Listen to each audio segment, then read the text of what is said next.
नमस्कार दोस्तों, मैं हूं मनोज राय। आज हम बात करेंगे वंशलोचन के बारे में, वंशलोचन के फायदे के बारे में, इसके औषधि गुणों के बारे में इस संबंध में पूरी जानकारी देंगे। तो आइए शुरू करते हैं। आज की औषधि है वंशलोचन।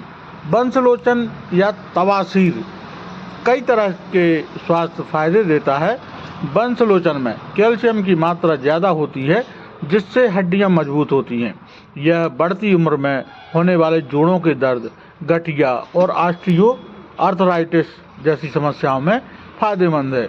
वंशलोचन में मौजूद सिलिका शरीर की हड्डियों के विकास के लिए जरूरी तत्व है। वंशलोचन खाने से मौसम बदलने की वजह से या संक्रमण की वजह से होने वाले बुखार में आराम मिलता है। वंशलोचन ठंडी तासीर का होता है, इसलिए हाथ पैर में जलन और हाथ से पसीने आने की समस्या में फायदेमंद है। वंशलोचन खाने से पेट की सूजन कम होती है। वंशलोचन में मुंह में छाले होने पर वंशलोचन को शहद में मिलाकर खाना चाहिए। वंशलोचन खाने से एसिडिटी की समस्या दूर होती है। वंशलोचन खाने से बालों का विकास होता है और बाल मजबूत होते हैं। वंशलोचन खाने से चेहरे की रंगत निखरती है। वंशलोचन खाने से शरीर डिटॉक्स होता है और शरीर के सभी अंगों का। वंशलोचन एक सफ़ेद रंग का क्रिस्टल जैसा पदार्थ है। जिन बच्चों की को मिट्टी या चौक खाने की आदत होती है, उनकी ये आदत वंशलोचन दूर कर सकता है। वंशलोचन बांस के पेड़ की एक किस्म से बनता है। दरअसल बांस के अंदर, जो हजारों बांस के अंदर कुछ बांसों में वंशलोचन मिलता है। वंशलोचन या तवासीर दिखने में एक सफ़ेद पदार्थ की तरह दिखता है, जो मुख्य रूप से सिलिकॉन और पानी से बना होता है, जिसमें चूने और पोटास के निशान होते हैं, जो बांस की कुछ प्रजातियों से निकलते हैं। वंशलोचन का कोई स्वाद नहीं होता, लेकिन ये जीभ पर लगाते ही पानी सोख लेता है। यह गंधहीन होता है और इसकी शेल्फ लाइफ 1 वर्ष से अधिक होती है। वंशलोचन की खास बात यह है कि ये औषधि गुणों से भरपूर है और बड़े से लेकर बच्चों तक सबके लिए फायदेमंद है। वंशलोचन के विभिन्न फायदे और उपयोग को लेकर हम वंशलोचन के खास गुण। वंशलोचन की खास बात यह है कि इसमें सिलिकॉन डाइऑक्साइड है, जो हड्डियों, जोड़ों, टेंडन और त्वचा के लिए फायदेमंद होता है। वंशलोचन के सेवन से शरीर के ऊतकों को पूरी तरह से विकास होता है। आयुर्वेद के अनुसार ये इम्यूनो मॉड्यूलेटर की तरह काम करता है, जो कि इम्यून सिस्टम को बेहतर बनाने में मदद करता है। इस तरह से ये रोग प्रतिरोधक क्षमता को बढ़ाता है, मौसमी बीमारियों से बचाने में मदद करता है। इसके अलावा इसमें कुछ खास मेडिसिनल गुण होते हैं, जैसे कि कैल्शियम, आयरन से भरपूर, anti inflammatory, immunity booster, antacid, गठिया रोधी, एंटी बैक्टीरियल, एंटी गाउट। वंशलोचन के फायदे। पहला फायदा है हड्डियों को मजबूत बनाता है। वंशलोचन में कैल्शियम की मात्रा बहुत ज़्यादा होती है, जो कि हड्डियों को मजबूत बनाता है। इसे अगर आप प्रेगनेंसी के समय खाएं तो आपके बच्चों की हड्डियों का विकास होता है। बड़े बच्चों को खिलाएं तो उनकी हड्डियां मजबूत होती हैं, और बढ़ती उम्र में खाएं तो ये हड्डियों को मजबूत बनाता है और जोड़ों के दर्द, गठिया और ऑस्टियो आर्थराइटिस जैसी समस्याओं से बचाता है। ऐसे में आप वंशलोचन को दूध में मिलाकर पी सकते हैं।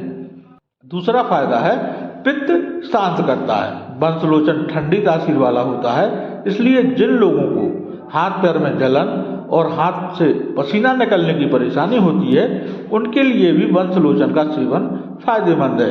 ये पित्त को शांत करता है और शरीर के बाकी दोष, जैसे कि वात, पित्त और कफ में संतुलन बनाए रखने में मदद करता है। इसके लिए आपको वंशलोचन के पानी का नियमित रूप से सेवन करना होगा। तीसरा फायदा है पेट में सूजन को कम करता है।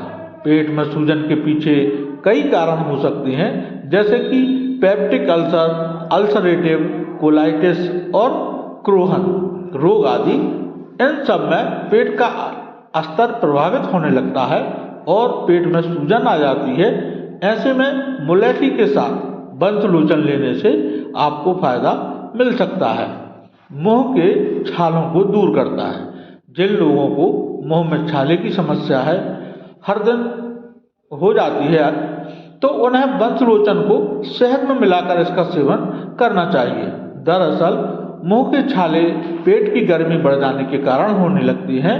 साथ ही जिन लोगों का पित्त ज़्यादा होता है, उनमें भी ये परेशानी ज़्यादा होती है, तो वंशलोचन पेट की गर्मी को शांत करता है और शहद का एंटीबैक्टीरियल गुण माउथ इन्फेक्शन को कम करता है और मुंह के छालों को ठीक करने में मदद करता है।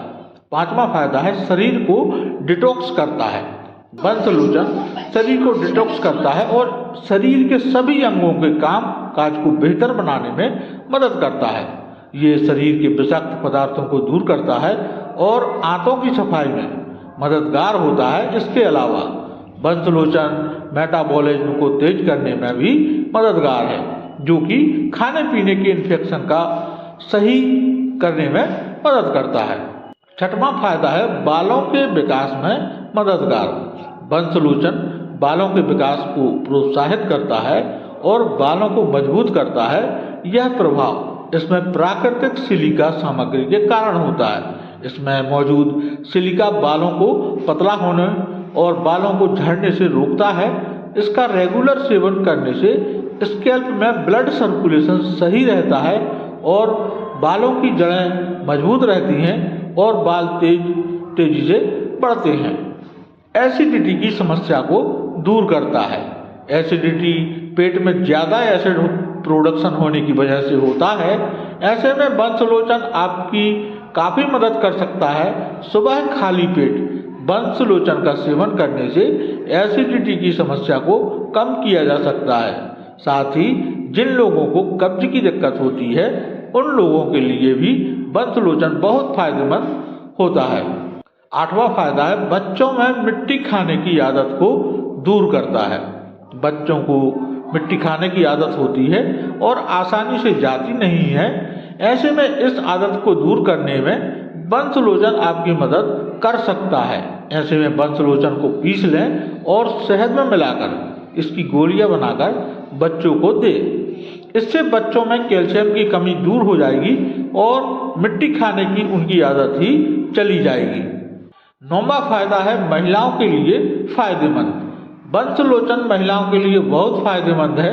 ये पीरियड्स के क्रैप्स को कम करने में मदद करता है और शरीर में खून की कमी भी नहीं होने देता। साथ ही जिन महिलाओं में आयरन की कमी होती है, उनके लिए भी वंशलोचन बहुत फायदेमंद है। ये उन्हें एनीमिया के लक्षणों को कम करने में मदद करता है। 10वां फायदा है, चेहरे की रंगत निखारता है। वंशलोचन चेहरे की रंगत निखारता है और आपको गोरा होने में मदद करता है। दरअसल ऐसा कहा जाता है कि प्रेगनेंसी में जो महिलाएं वंशलोचन लेती हैं, उनके बच्चे गोरे होते हैं। इसके अलावा वंशलोचन खून साफ करने में मदद करता है, जिससे कील मुहासे से छुटकारा मिलता है और रंगत भी साफ होती है। वंशलोचन लेने से पहले आप अपने आयुर्वेदिक डॉक्टर से ज़रूर बात करें। जैसे कि शिशु को आप उनके शरीर के वजन के अनुसार 10 मिलीग्राम दे सकते हैं, बच्चे 125 से 500 मिलीग्राम, तो वयस्कों को 250 से 500 मिलीग्राम और गर्भावस्था में 125 से 250 मिलीग्राम दिन में 2 बार दे सकते हैं।